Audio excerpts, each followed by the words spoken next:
Bisan pa kung sa ka maayo sa philosophy, bisan pa kung sa kataas imong intellect, imong intelligence, maayo kasi pag reasoning, bisan kung sa pakay ka maayo mo debate diha, no, dili mo makaplagan ang kaluwasan.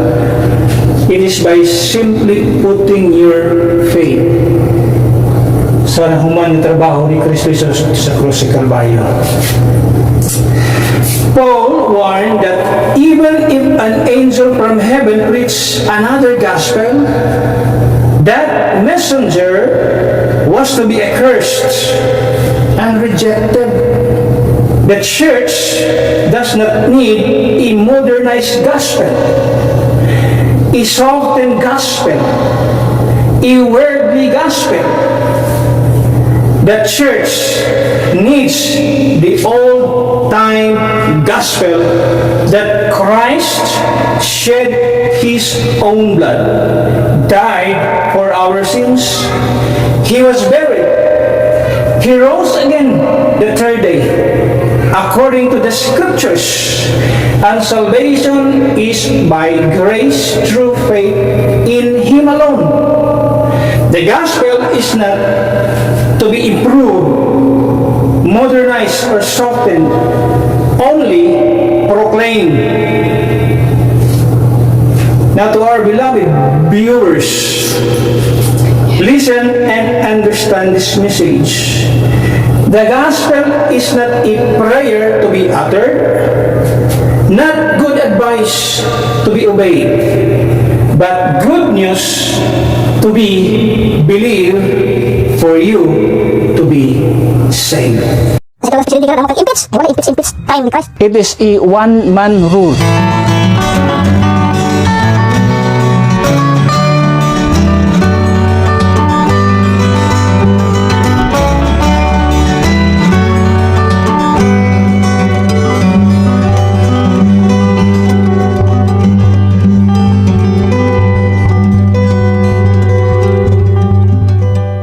Okay, Galatians chapter 1 verse 6 to 9, a very common passage kung sa ordination ni sinumata.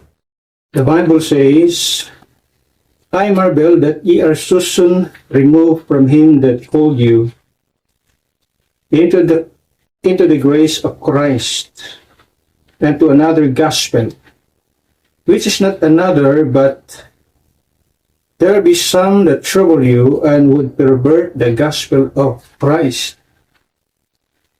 But do we or an angel from heaven preach any other gospel unto you than that which we have preached unto you? Let him be accursed. As we said before, so say I now again, if any man preach any other gospel unto you than that ye have received, let him be accursed. Ang Ginoo magapanalangin sa iyang pulong, isbutan nato ang kabuntagon, perverting the message of salvation. Mao siya ang common sa ato ang panahon na yung mga tao nga gina-pervert ang mensahe sa kaluwasan. We live in a generation where many want a gospel that is comfortable but not convicting, pleasing but not powerful, popular but not biblical. Daghan na siya karon. Ito nang masgutan sa umabot. Or, for example, asking Christ to save you. That is not biblical. Pleasing, popular, comfortably, but that is not convicting, that is not powerful, that is not biblical.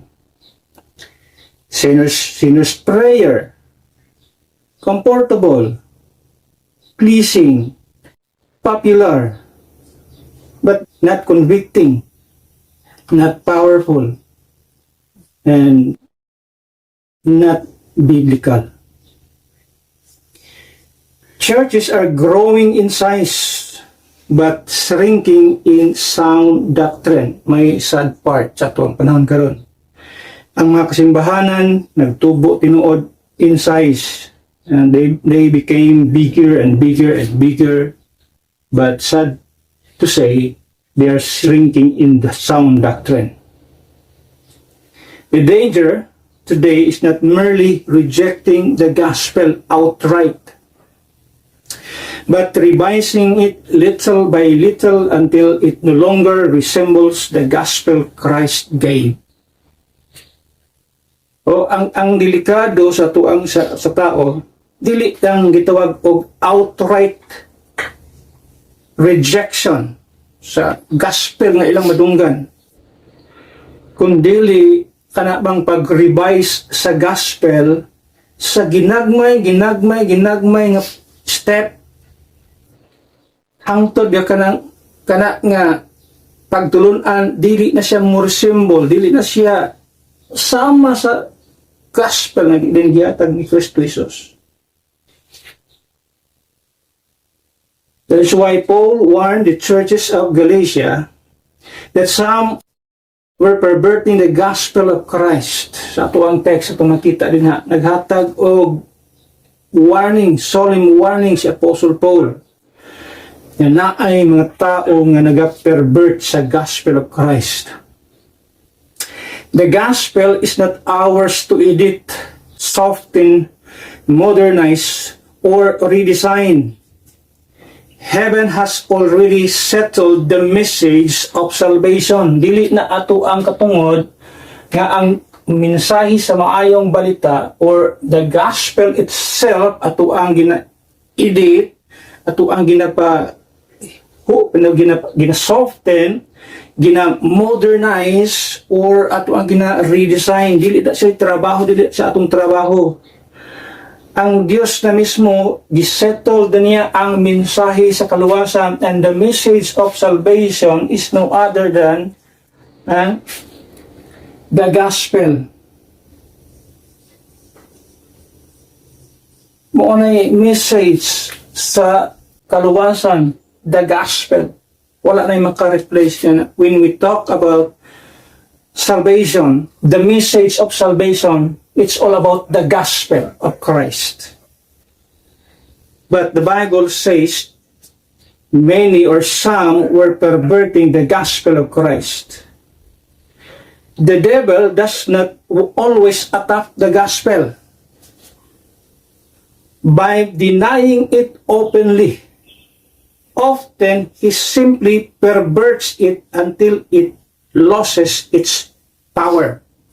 Ang yawa, wala niya ginaatake ang maayong balita by denying openly. No?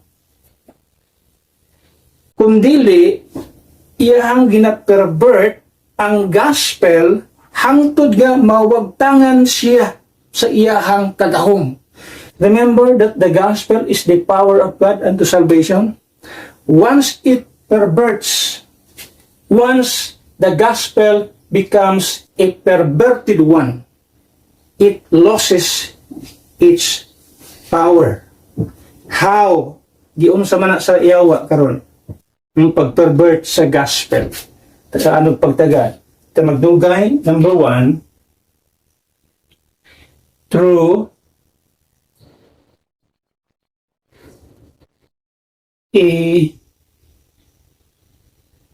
watered down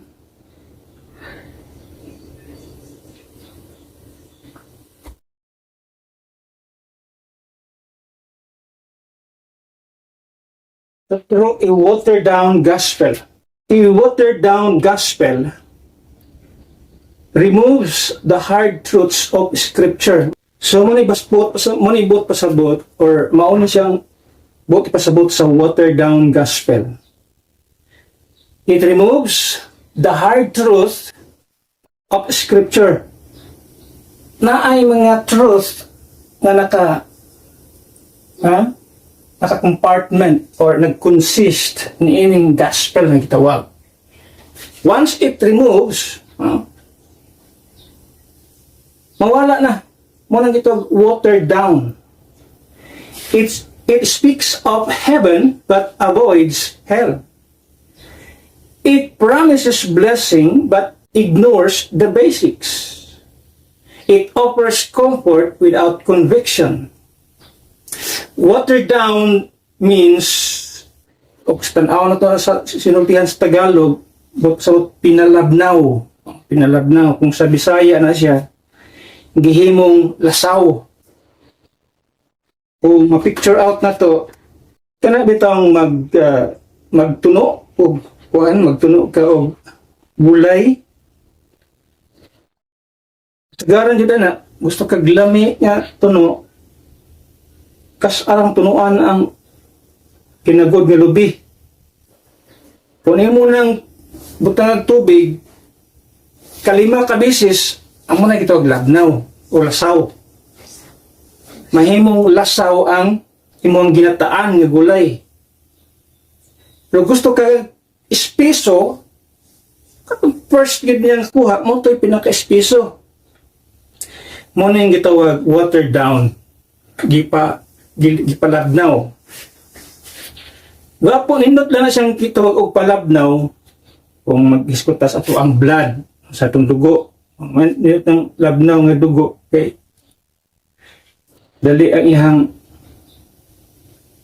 pag-cycle ana kaysa spiso kay nga dugo bisod o glibot o tuyok sa imong ugat. O bitaw nang paimnon gitag tubig. Ang mga doktor mingon nga inom og tubig kung mahimo 16 glasses a day. Pinaka maximum 12 to 16 glasses a day. Ano man para na malabnaw atong dugo dili na imong spiso. Okay na siya sa blood. Pero kung mag-iskutak doktrina, mensahe about salvation, dili pwedeng atong palabnawon. Dili pwedeng atong i-water down ang maayong balita. Which, mo na ginahimo sa kadaghanan karon, they water down the message of salvation. Ginahimo nilang lasaw ang mensahe sa kaluwasan. And today, preach salvation without security. Masa na siya sa pagpalabnaw sa kaluwasan? Naghatag mensahe sa kaluwasan pero walay siguridad. Luwas karon, pag abot ugma, pag makasala, nawala ang kaluwasan. That's one way of watering the salvation down. Tapos abot yan na gipalabnaw niya ang mensahe sa kaluwasan. Ang kaluwasan, intact na siya. Ang kaluwasan na siya siguridad. Pero once magwali kag mensahe sa kaluwasan o niya ang kaluwasan walay siguridad, kaluwasan nga mawala, labnaw nga klase sa kaluwasan, labnaw nga klase sa gitawag og mensahe sa kaluwasan. Not just salvation without security, belief without blood. O na mo po yung mga tao karon nagwalig, naghatag og mensahe sa kaluwasan, may tungod sa pagtuo. Nindot kay pagtuo ang giwali, but without blood. Because our belief must have an object. But pasabot, dili pwedeng mo tuo, pagtuo lang, kung tanaon sa klases pagtuo, because tanang tao na may pagtuo. Na ipagtuo nga, ang 10 Commandments, makaluwas. Na ipagtuo nga, ang bautismo makaluwas. Na ipagtuo nga, pag-ampo makaluwas. So, which object? Asa man ang object sa imong pagtuo? Kana ba ang object sa imong pagtuo? Dili na siya mao. In our salvation, the message of salvation, the object of our faith is the blood.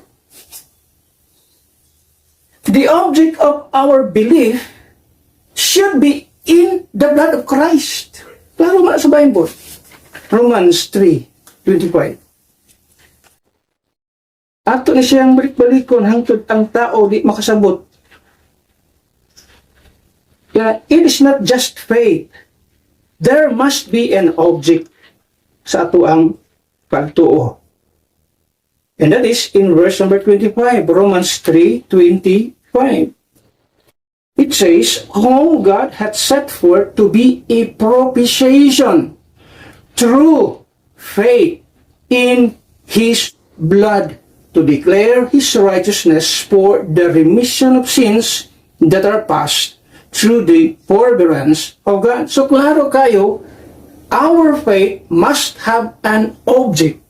Doon na kay, asan mo target sa imong pagtuo? Kasi may object sa imong pagtuo. Uban, napulo ka sugo. Uban, bautismo sa tubig. Uban, sa pag-ampo, sinner's prayer. Uban, paghangyo sa Ginoong sulod sa kasing-kasing, ang si Kristo Jesus. That is not the object of our faith. The object of our faith is the blood of Christ that has been shed upon the cross. Dili, ano yung pagtuo lang. Munang, na yung mga mensahe karon, ang mensahe sa gospel, death, burial, and resurrection. Death, burial, and resurrection. Kulang. Anong kulangan man mo? Nga na, aba man ay lain yung mensahe. How about the blood? Which in Romans 3:25, our faith should be put upon.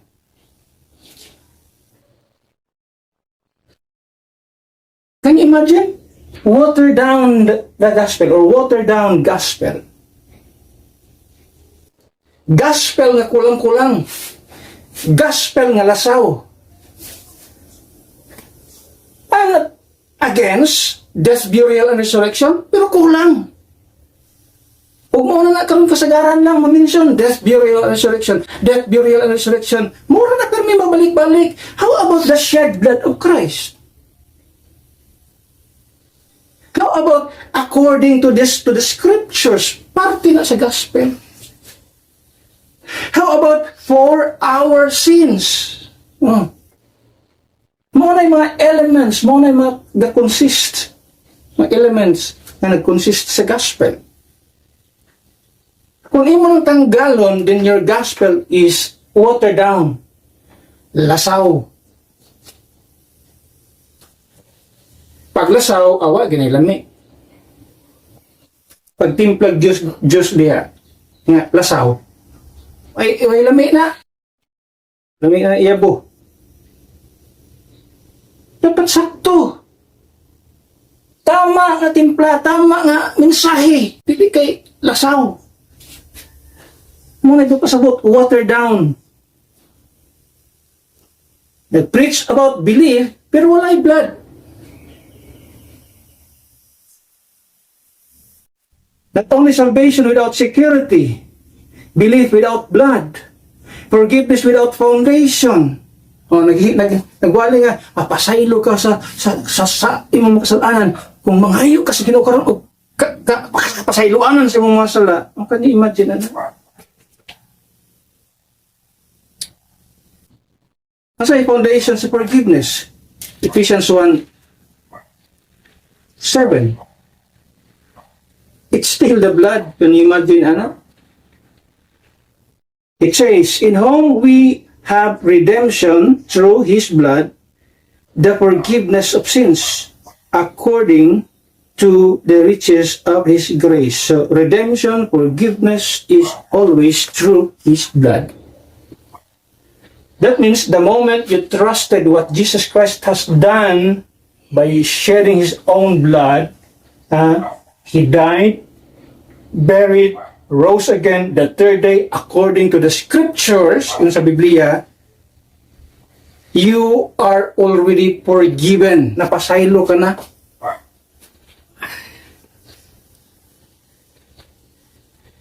Then not only salvation without security, belief without blood, forgiveness without foundation, Christianity without Christ, no? Ang mga tao karon putanan mo.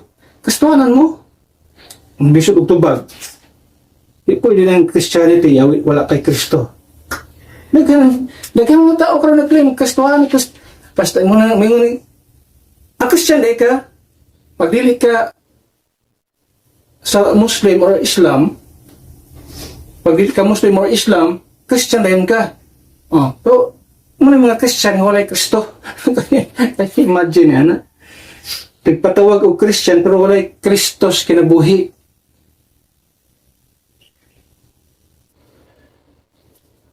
Wala na pasabot nga, nabunyagan ka, nabautismuhan ka, kastuaron na ka, dili na siya mao. To be a Christian means Christ is in you. Si Kristo sulod sa imong kinabuhi. The Spirit of Christ ni puyo diha sulod sa imong kinabuhi. Mo na Christian ang gitawag. Kano sa ba si Kristo mo puyo sa imong kinabuhi o kasing-kasing? Sa diha bang nabautismuhan ka? Sa diha bang nabunyagan ka? Ha? Tungod kay Christianize kuno ka? O tungod kay na ay religion? No. Si Kristo, iklaro sa Biblia nga mo puyo siya sa kasing-kasing sa tao. Ephesians 3:17, it says, that Christ may dwell in your hearts by faith. Wala man yung diya nga by water baptism or by affiliating sa religion. Wala na gisulti diya kung nakay-religion. Si Kristo mo puyo sa imong kasing-kasing. Si Kristo mo puyo sa imong kasing-kasing by faith. Kaya klaro sa Biblia na. So if you want to be a Christian, kinahanglan si Kristo manimuyo diha sulod sa imong kasing-kasing. Kano sa lang si mo puyo sa imong kasing-kasing kung ikaw mituo. Mituo. Simply, sa atong dispensation karon, mituo ka sa maayong balita. So we can see, mao ni ang wali sa kadaghanang mga tao karon. But the true gospel confronts sinners and in need of a Savior. Ang tinud-anay nga maayong balita, mukumpronta sa mga makasasala nga sila mga tao nga nagkinahanglan og manluluwas. Mo nay tinud-anay nga gospel. Ang gospel magpaila-ila sa tao nga makasala nga ikaw nagkinahanglan kag manluluwas. O kana nga manluluwas, gihimo na niya ang iyang tahas aron ikaw luwason dito sa krus sa Kalbaryo. Giula niya iyang dugo, namatay siya, gilubong siya ug nabanaw siya sulod sa tulo ka adlaw. Sumala sa kasulatan iyang sa Biblia. Mo na gihimo nining manluluwas si Kristo Jesus.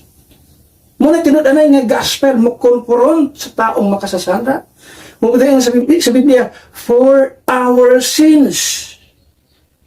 Jesus preached about His sacrifice. John the Baptist preached about the Lamb of God which taketh away the sins of the world. The Apostle Paul preached about the gospel of the grace of God. Remember, it's a gospel that never convicts. It's a gospel that cannot convert.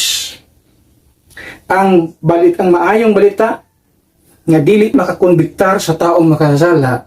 Muna siya nga maayong balita nga dili makaluwas sa kalag sa tao.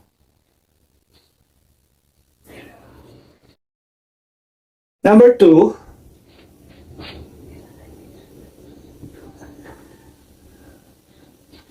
through He works based gospel.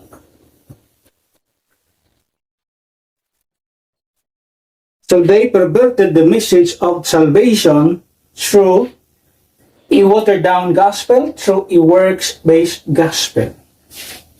A works-based gospel teaches that salvation must be earned instead of received by grace through faith. Dagkan kayo ng aning mensahe. Pero, ng kaluwasan, maangko nila sa ilang kaugalingong pagpaningkamot. Instead, sa Biblia, ang ingon sa Biblia, maangko nimo ang kaluwasan, it's by grace through faith. Ang kaluwasan, pinagisagrasya sa Diyos, pinagisagrasya sa Diyos, sumala sa ihang, pinagispagtuo yung sa Biblia. Some trust water baptism. Ako nang isulti ganina. Good deeds, morality, religious traditions or sacraments. following the Ten Commandments. Mauni kasagaran atong madunggan na mensahe sa kaluwasan. Mga ilang ginawali, mga ilang ginasabigan niya. Once you've done this, once you follow these things, once you perform these requirements, no, maluwas ka. Pero that's false. Wala dili na tinuod ng kaluwasan. Not religious traditions, not following the Ten Commandments, but in this dispensation, as we can see, salvation is not a reward for the righteous. It is a gift for the guilty. Muna ang kaluwasan sa atong panahon karon in this dispensation of grace. Salvation is not a reward for the righteous. It's always it's a gift for the guilty. Muna ang kaluwasan sa atong panahon karon. According to Romans 6:23, says that eternal life is the gift of God. Ephesians 2:8 and 9 declares that salvation is not of works. Good works are the result of salvation, not the requirement for salvation. Muna ito makita sa Biblia. Ang good works, resulta siya sa kaluwasan. Dili siya requirement para sa kaluwasan. Ang uban, ang good works, gihimong requirement para sa kaluwasan. Pero ang Biblia, ang good works, resulta sa kaluwasan. Muna'y kalainan sa uban na to, uban nga mga denomination nga to or ito na ilhan. The cross of Christ is sufficient. No sinner can add to what Jesus already finished. Ang sakripisyo ni Kristo dito sa cross ng Kalbaryo, sufficiente na. Wala na'y dapat nga i-add ang usa ka taong makasasala tungod kay si Kristo mitapos o iya ka ng gihuman sa diyang dito siya sa cross sa Kalbaryo. Number 3.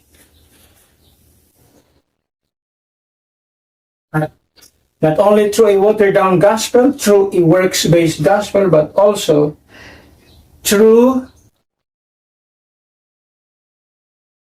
a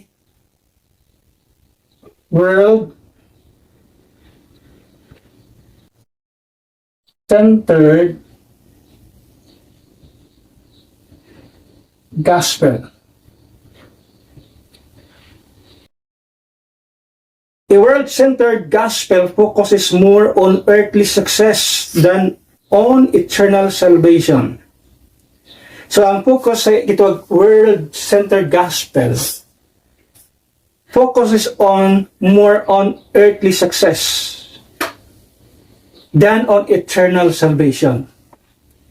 Instead of preaching redemption, they preach riches or prosperity. So, ang mga tao, ganahan kayo kay prosper man ito din. Tanawan ng mga membro ni Joel Austin. Joel Austin was also a preacher of a prosperity gospel. Nakasentro sa mas kalibutan. Nakasentro sa imong prosperidad. Nakasentro sa bahandi. So, ganahan din ang mga tao. Di kay, dyan ay nature sa tao. Ang nature sa tao mo dato man, ang nature sa tao gusto daghang kwarta mo man ay ganahan sa tao. So, madaghan gyud ang membro. Manay gospel na nakasentro sa kalibutan. Not only redemption, instead of preaching redemption, they preach riches or prosperity. Instead of preaching salvation, they preach worldly success. Ang ilaha diri basta sa kalibutan successful sila when it comes sa mga estados kinabuhi. Amo ni pinaka-importante nila. Instead of preaching blood-stained gospel, they preach earthly goods. Instead of preaching eternity in heaven, they preach entertainment and self-improvement. Ano gusto nga? Mabida ng uban mo, Not just for salary, ang uban gusto yung abot ng mga masters, PhD, na gustong aboton, no, di lang sa salary, kundi sa title pod. Mo gani credential, gusto honor man sa kalibutan, nakitaas nga. Di lang kay masteral ka, yabot pagikag doctorate dia. Mo na gusto sa tao kay og sa pananaw sa tao dungganon. That is gitawag og mga self improvement. Instead of eternity in heaven, mo na gina-proclaim self or means entertainment and self-improvement. Wala man tayo problema din ha, pero importante, ang pinaka-importante, ang imong eternidad sa langit. Pwede mo nang ma-acquire tanang credentials, tanang mga burluloy diri sa kalibutan nga pwede kang ilong nga sikat ka nga tao. Pero kung ang imong eternidad dili dito sa langit ay ikaw ang pinakaluoy na tao sa kalibutan. The gospel becomes centered on man rather than on God. Ang nahitabo, ang gospel nakasentro sa tao, sa dungog sa tao, instead sa kadungganan sa Diyos. The church is not called to imitate the world, but to impact the world. When churches become obsessed with worldly acceptance, the message of salvation becomes diluted. Munay usa ka danger diha pag obsessed ta sa gitawag worldly acceptance. Gusto kong dawaton ko sa mga tao. Gusto kong Diyos kalibutan, acceptable ko sa tanang mga tao. Gusto ko nga ang mga tao mo honor sa ako. Mana nga, obsessed kani ka ang klase sa kadungganan. Wala na kay pakialam sa mensahe sa kaluwasan. Mahimong diluted ang mensahe sa kaluwasan. Number 4 na ito makita din true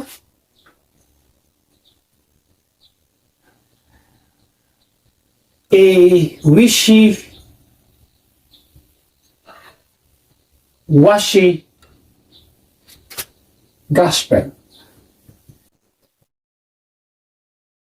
A wishy-washy gospel. A wishy-washy gospel refuses to take a stand on truth. So, anong word ng wishy-washy? Means weak. Lack of strength. Okay, lack of strength, di ka mo barog sa kamatuoran. Pero ang isulti sa ato ang isulti ni Apostle Paul. Tanaw dito sa 1 Corinthians 15. Once you heard, understand, and believe the gospel, ang isulti niya dito sa 1 Corinthians 15, verse number 2. In verse number 1, i-declare niya ang gospel. Verse number 1. Not verse number 2. Verse number 1. Moreover, brethren, I declare unto you the gospel which I preach unto you, which also ye have received, and wherein ye stand. Gideclare ko na ang gospel. Now, it's your time to take a stand. Pero kung saan yung wishy-washy gospel?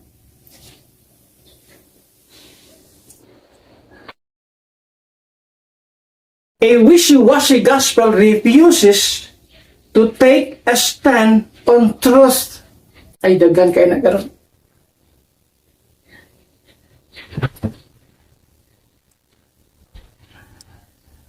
Sikat pa kayo nga mga magwawali. But they do not stand on the truth of the gospel. Dili kayang barugan ang kamatuuran nga naa nakabalot sa maayong balita.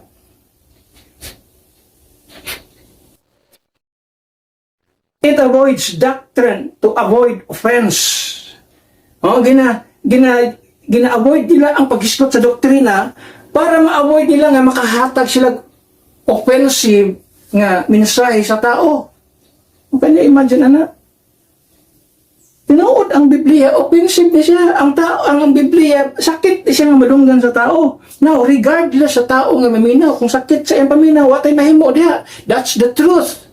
Mabita na yung si Apostle Paul, am I become your enemy because I tell you the truth? Kung di sila ganahan maminaw sa truth, watay mahimo niya na. But ang kamatuoran, nagpabilin nga kamatuoran, yung si Kristo ang kamatuoran, maghatag kaninyo kagawasan. The truth shall set you free. Kung di mo gusto maminaw sa kamatuoran, di mo mahimong gawas nun sa inyong kinabuhi.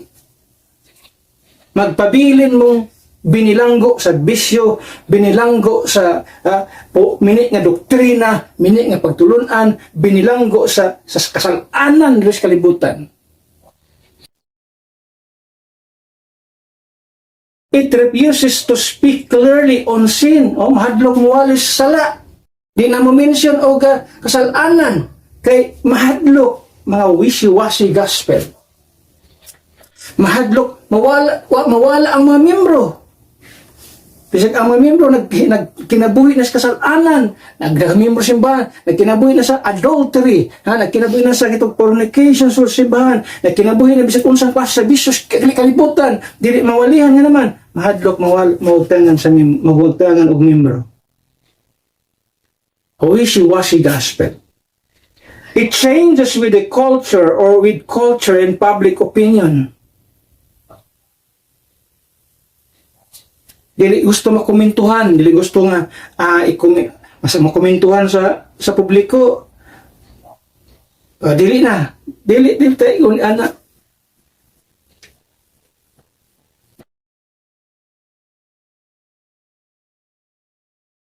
Kung naay magkomento, let it be. Dili dapit sa tuwa, let it be. Dili kay balat sibuyas po nga komentuhan sa mga social media, mulahi ato ang attitude, dili na siya pwede.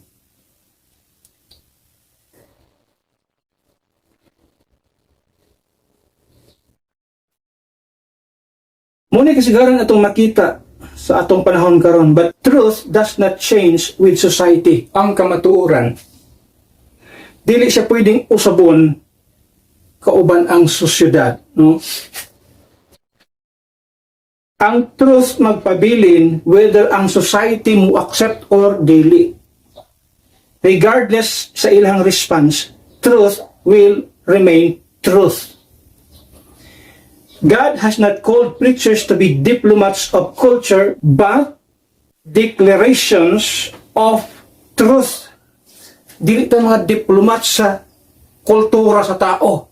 Dili ta diritig paingon nga amo ni among kultura, amo ni among kultura. Dili ta tigatimanan ng kultura, unsa nang kultura diya sa tao. Ang atuo diri is to declare sa kamatuoran.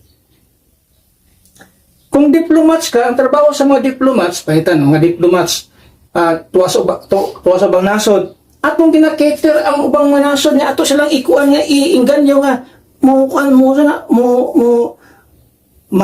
manegosyo, makigakuan sa ekonomiya, sa kalibutan na. I-treat na to ilang kultura, basta diplomats ka. Diplomats ka, buluyagon ka sa kanasod, paulion ka. Pero kita dili ta nga diplomat sa kultura sa tao. Ang atong trabaho is to declare truth. A gospel without conviction produces Christians without commitment. Number 5. True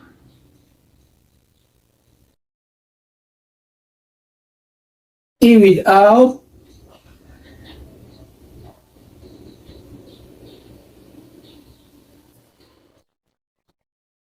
the blood gospel.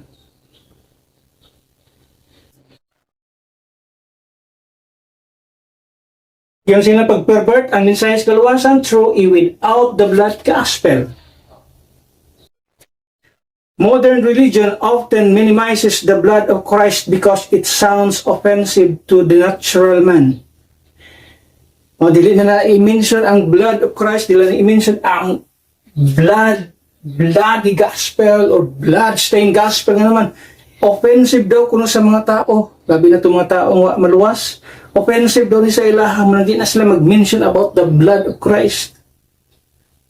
Many preachers, tele-evangelists, and online podcasters do not recognize the value of the blood of Christ. Even sa ilang mga lessons, ilang teaching, preaching, wala na i-believe ang blood of Christ. They do not recognize, they do not put value sa blood of Christ. Yet the Bible declares that without the shedding of blood, there is no remission of sins. Kung sabay na mahimo sa dugo ni Kristo Jesus, the blood of Christ, one purchases redemption. Secondly, provides cleansing. Thirdly, satisfies divine justice. And fourthly, secures earthly salvation. Muna ang mahimo sa blood of Christ. Walay kaluwasan kung walay dugo ni Kristo Jesus. Dili walay pagkahinlo sa kinabuhi kung walay dugo ni Kristo Jesus. Dili masatisfies ang divine justice kung walay dugo ni Kristo Jesus. Walay secured di kaluwasan kung walay dugo ni Kristo Jesus. Put it this way.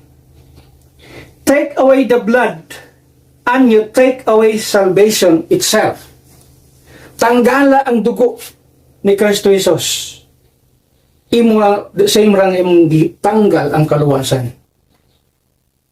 Kung walay dugo ni Kristo Jesus, the same lang nga walay kaluwasan nga available. The cross was bloody because sin is brutal, cruel. It's a bloody cross, it's a blood-stained gospel. It is because sin is brutal.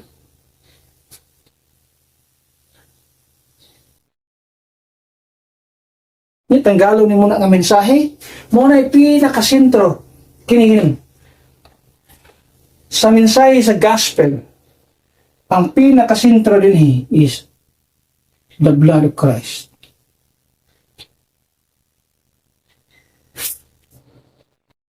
Tanggalan ng blood of Christ sa gospel. The same lang nga, walay kaluwasan nga available.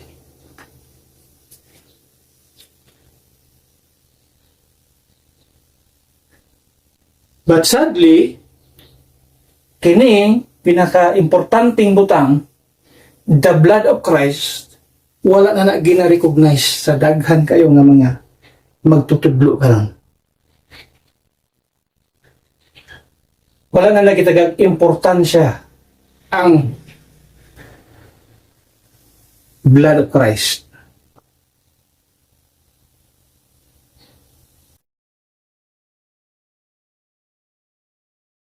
Number 6. Not only through a watered-down gospel, through a works-based gospel, through a world-centered gospel, through a wishy-washy gospel, through a without the blood gospel, and then number 6, through a word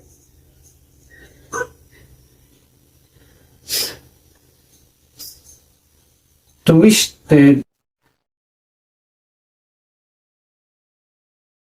gospel.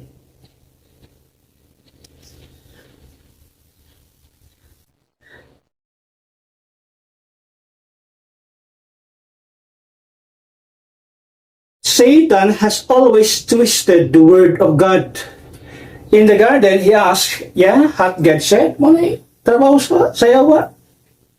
In the beginning,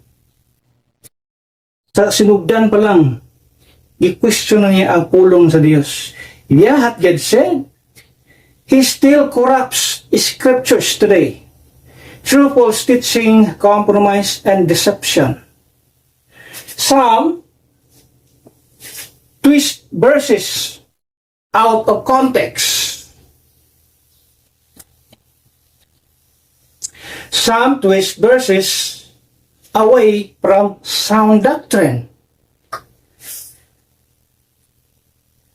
Some twist verses to fit personal agendas.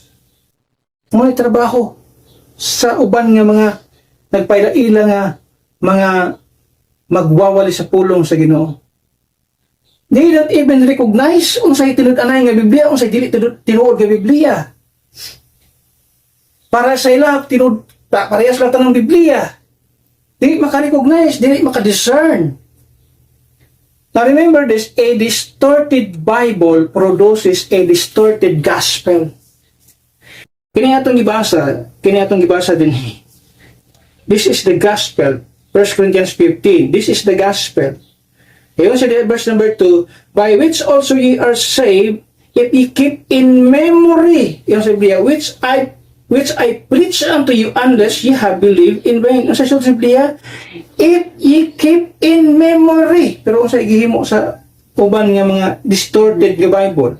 For example, in IB Bible, 1 Corinthians 15:2, kung sa isulti din by this gospel ye are saved, yun sila. If you hold firmly to the word. Imagine na, hold firmly. Ang King James Bible siya, if you keep in memory.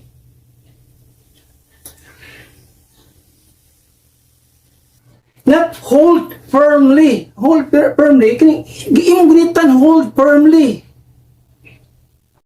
So, may mga distorted Bibles na ito makita. Ang distorted Bibles produces a distorted gospel. We do not improve Scripture by changing it. We honor Scripture by obeying it. Last, number 7.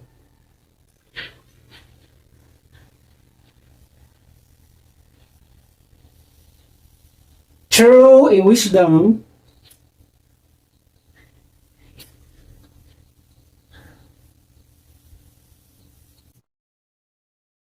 focused gospel.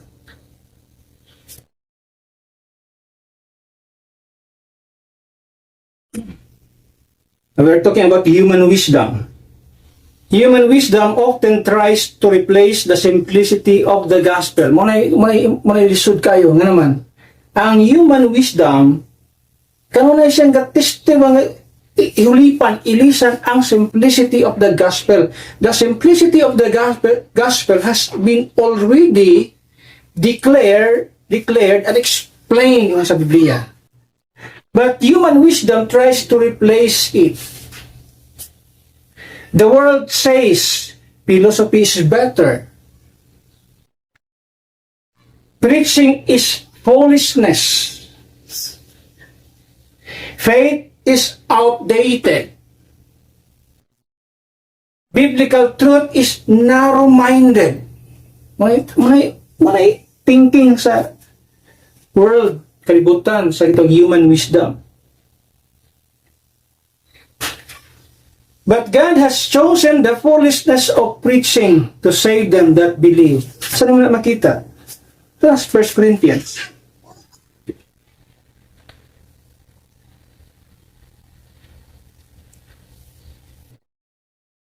First Corinthians chapter 1 verse number 18.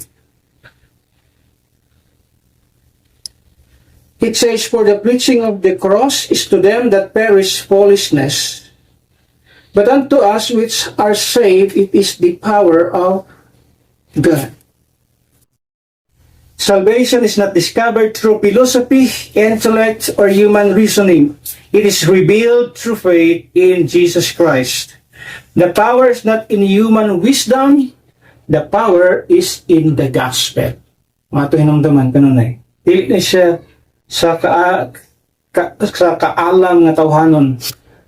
Ang maayong balita o ang mensahe sa kaluwasan, ang maayong balita, dili na siya padayag tungod kay manggialamon ka, as kag intelihente ka, or maayo ka sa ito reasoning, dili diha ang kaluwasan madiskubrihan mo ang kaluwasan sa diyang duna kay pagtuo sa unsay gihimo ni Kristo Jesus dito sa cross sa Kalbaryo. That's the time nga ang kaluwasan mapadayag diya sa imong kinabuhi. Bisan pa kung sa maayo sa philosophy, bisan pa kung sa kataas imong intellect, imong intelligence, maayo ka sa ito reasoning, bisan kung sa pakay ka maayo mo debate diha, no, dili mo makaplagan ang kaluwasan. It is by simply putting your faith sa nahuman nga trabaho ni Kristo sa krus sa Kalbaryo. Paul warned that even if an angel from heaven preached another gospel, that messenger was to be accursed and rejected.